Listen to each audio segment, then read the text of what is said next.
I just want to kind of reflect on the nostalgia of playing games as it was whenever I grew up playing them. And not to say that video games are worse, because actually they're probably better than they've ever been, but just the nature of the way that they play is just totally different than how it was. So like I was saying, let me get back to the premise of Shang Ri La Frontier before we kind of dive into that. So he plays these games and he masters all the trash games, and through doing that he manages to find like glitches and all the things that make a trash game hard, all the things that are like unfunctionable that you kind of learn to work around. Like there was a game called Deathverse. It's not like the most buggy game of all time, but it definitely wasn't no AAA budget game, and I got really good at it, like top 10 in the world type stuff. I was obsessed with the game, and you know, it's one of those things where it got down to the community being really small, and it was just me and a few other people playing it, and we all got to like fight out to see who was really the strongest towards the end. And they was still giving new weapons and stuff like that, even though like the game cycle seemed like it was coming to an end. It seems like there's gonna be like another version of it to come out in the future. I hope so. I'll probably play it, but it's not ever gonna be that same version of that game that had all those like bugs that we found just running around the map, figuring out all the different secrets, how the weapons work, what works well against what. Sometimes it was matchup nightmares that was just never gonna be like fair, and that's what made the game fun. You know who you was trying to like avoid, but at the same time we was high level enough that like I was going towards everybody for the smoke. I don't care if it was like an unfavorable matchup or not. I was just running up in the situation, and this is like a newer game, so I'm saying like I don't think that all new games is bad or nothing like that. So I don't want to be perceived as one of the people that's like lingering in nostalgia and not being able to catch up to the modern day. Because modern day, these games is wild. They look beautiful. The stories for them are incredible. There's so much work that goes into making a modern day game. And then for them to have some of the minor bugs that do happen. And, you know, I know we want a game that runs perfectly and is just like absolutely outstanding. But like, yet with these games that have all these like mini... First of all, just look at how much code that probably goes into it. And the pieces of code that fix the problems are probably like so intricate but like so small to find. It's probably not like the easiest thing to do. So that's what makes games these days a little bit less enjoyable, is because the community is able to talk about the problems that it has, which sometimes can take away from just like the purity of the game, with people just not being able to bully the developers and everybody into fixing the game and stuff like that. And don't get me wrong, I'm like everybody else. I want the game to run perfect, but man, sometimes the voices can get louder than the game, and it can actually make the game less enjoyable just by like nature of hearing everybody else complaining about it, even though you might enjoy the game. And some games like Mortal Kombat, especially these days, I don't really play Mortal Kombat no more, mostly just because like I don't got the new gen system. I refuse to buy that thing whenever I don't know what's gonna happen with the systems these days. It seems like nowadays you can buy one a lot easier, but I just heard a rumor that like the PS5 is about to be done, the production for it's gonna stop. So I'm like, yeah, I'm good. I'm not finna buy none of these systems right now. I was good throughout COVID. I wanted one then, couldn't get one. Now it's like, hey, I'll wait for whatever's next, or wait until these ones drop in price. Cause like, I mean, unless one just magically drops into my lap, I'm not paying for one at this point. I'm good. And one might just drop into my lap magically. I'll never be upset about that. I'm open to those kind of opportunities. But anyway, so yeah, where do we want to go with this from here, y'all?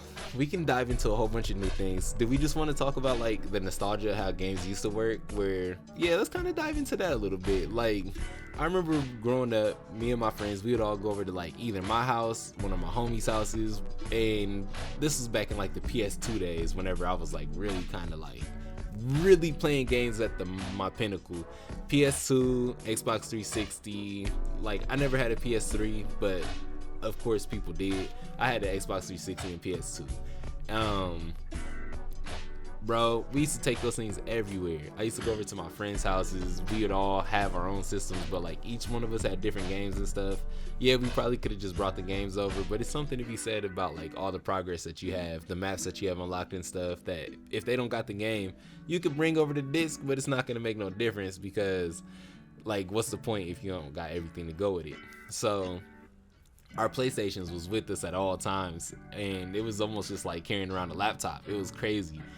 We would play our games, everybody would be on the couches playing, and that's one thing that just don't exist the same way nowadays with the like co-op couch stuff, where the game kind of incentivizes you to play with people locally in a much bigger way. Like Mortal Kombat 9 had tag team mode where you could like team up with your friends. It was like so sick, bro. It was like one of the coolest mechanics. Nowadays everything is made for online, and online has its experiences. It could be one of the more, if you are like a, if you aren't ready to go online, it will ruin your experience with the game, because you're gonna go on there and get demolished, and it's gonna feel like there's just a gap that's so overwhelming. If you're not ready to be online playing a game, don't go online until you feel like you got the fundamentals. Eventually go on there to test yourself and kind of see, but don't expect to be getting crazy wins, because that's just a whole different environment.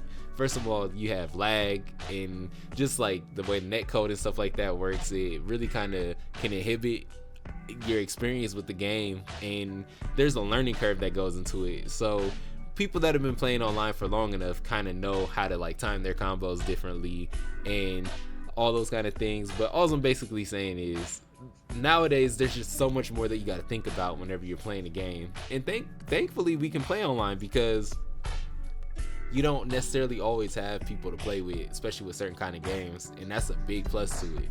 And you can't really complain too much. It's just like sometimes it's not the funnest experience whenever it's not working, or you go on there and you get beat real bad, and it's just like, oh man, this is what the game's really supposed to be played like. I'm not even nowhere close to that. But if you really look at it from a different angle, you can try to take on the hunger of the game and really kind of go grind it and really get good at it. Whenever nobody else is watching, go just play some matches to yourself. Get good playing against the computer. Start to understand how the game works and functions.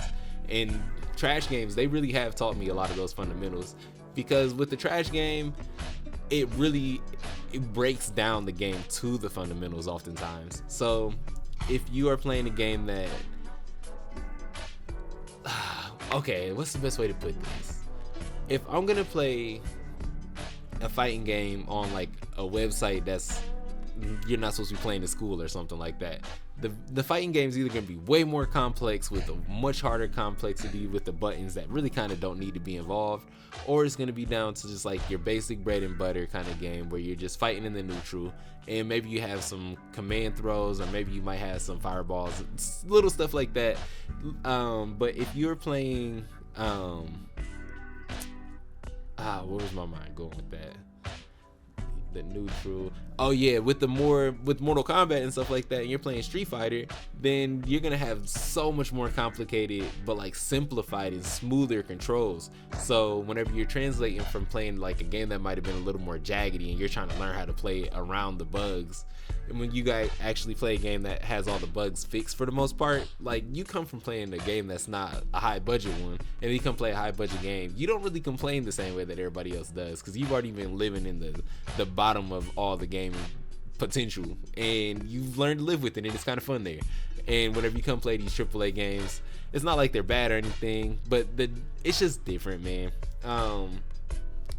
And just to throw back to the nostalgia one more time, I do miss the days whenever like the community felt more, it's just like we're all more disconnected as a people anyways. So the way that we interact and share experiences, like arcades was one of the funnest times that I had growing up. My mom used to take us there all the time, and I wasn't really good at no games there except for air hockey, which I'm still really good at to this day because of going to the arcades. But I feel like the way that the nature of arcades is coming back is slightly different. It's more activity based than it is like video game based, which is fine, but it's just not the same thing necessarily.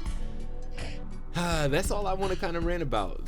I hope that y'all have some similar experiences. This is all just based off of Shang Ri La Frontier. Go watch that anime. It's not necessarily covering necessarily what we talked about, but I felt inspired to talk about this topic because of that anime, and I think it's one that most people would enjoy.